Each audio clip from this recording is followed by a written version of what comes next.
Mbote bandeko, mbote bisika nyonso bozwami, merci pour l'attention et fidélité na bino, ndenge tolobaka yango toujours, merci pour na ba 1, 2, 3 minutes na bino, malgré vos multiples occupations, bondimaka koko accordé pour na kolanda biso, en tout cas, du fond du cœur tolobaka na bino toujours, merci. Bon continuer ko s'abonner, ko commenter, ko liker et ko sala malamu mingi. Ndenge toza komona na bilili, avant na tike la bino po bolanda, vidéo, il y a la maman ainsi que la fille. Ndenge baza ko expliquer kana bango parce que likambo o ya mwana ntuka et suscité ba réaction à bato belé et choqué ba o ekoki ko choqué et blessé certains et yebina ko révolté bato mususu et puis komi tout na pourquoi silence oyo tout autour il y a ba faire viol parce que de plus en plus et comme et mingi baka oyo ba plainte oyo comme leka alors batu ba comme se questionner mais qu'est-ce qui se passe dans la société na biso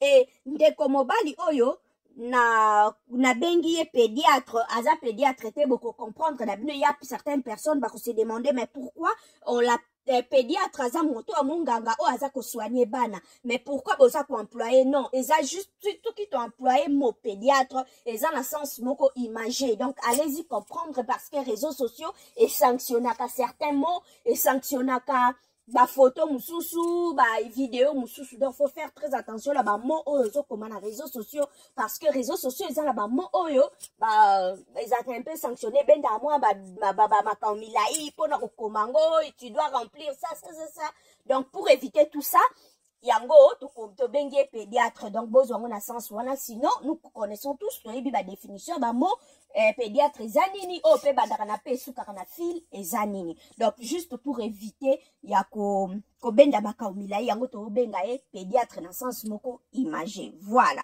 ndeko mobali oyo mise au point na sala to dissocier avec l'église Liloba.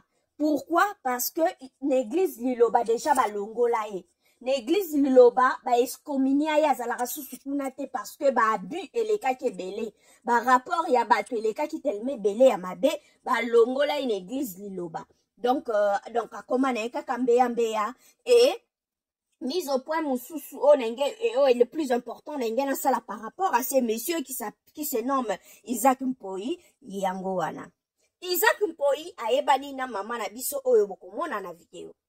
Je sais pas quelle relation bazaka na yango, mais sinon, apparemment, bayokanaka bien pour maman, atinda ki mwana na ya 15 ans, et pas il y a prophète Isaac Mpoi, a kende kozwa mbongo. Siko mwana de tangwa komikuna, ye prophète oyo, asala ki ye makambu oyo, asala ki mwana. Donc, Bogolanda vidéo, la maman va vous expliquer qu'est-ce qui s'est passé. De plus en plus, batu bazako baka o ezokoma ebele na ville à Kinshasa ainsi qu'à travers la République. En tout cas, maman Denise na mandat o ya sika, mais ka kosala na no cellule moko uniquement tia ba avocat, tia batu penza o ba landela ka batu bakenda ko déposer ka baka ba viol comme ça gratuitement ba avocat na basala musala maman Denise sala nga mama Louise Ndonga na samba na église Mumbele na epo na likambo ya Mose Isaac Mpoi de aeko bebisela nga mwana eloko elekanaki ye nazana ndako abenga na telefone ozana ndango abina na ndako mwana zana nga abia sa ipasenga asolina mwana ya asolina mwana abia aya kosolela o quelque chose mwana ndeba sola ki bon ndeba kende mwana mutayibi makamunyoso tout ça. Il avait appelé maman. Il a dit à maman, ta fille est là. Maman dit, elle est là. Oh, envoie-la, je vais t'envoyer quelque chose. Il m'a passé le téléphone. Il m'a dit, et puis lui, il m'a dit, oh, va sur le Prince Capé là. On a déjà fini à l'église, va m'attendre sur le Prince Capé là. J'arrive là.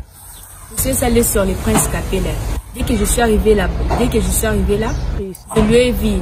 Il m'a dit, oh, je vais aller prendre l'argent quelque part là. On puisse prendre la moto, la moto de 3 piliers, moto d'ici. On est monté sur la moto et puis on est allé dans une tunnel comme ça. Il y avait des chambres. Hein. Apparemment, je vais dire c'est l'hôtel. Des chambres. Je lui ai demandé, oh, mais qu'est-ce que vous êtes en train de faire ici?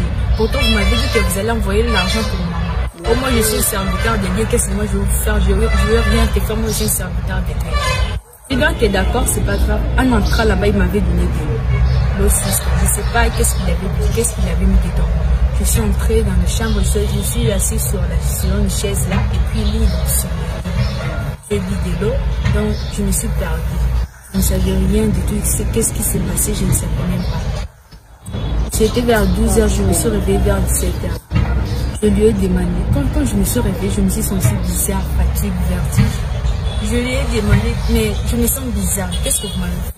Oh, je t'ai rien fait, je t'ai juste touché, je t'ai rien fait. Il dit, vous m'avez touché. Attendez, je vais le dire à ma mère. Ou même si tu le dis à ta maman, qu'est-ce que ta maman va me faire?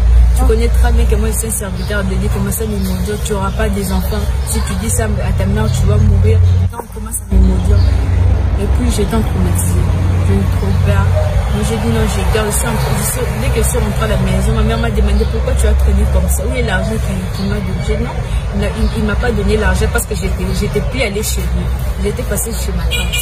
J'avais ma tante. Parce que j'avais eu peur. Gratuitement, j'ai dit non, que je me lave. J'enlève ma robe comme ça, je vais dessous. J'ai commencé à saigner. J'ai saigné pendant une semaine. Je suis encore rentrée chez lui.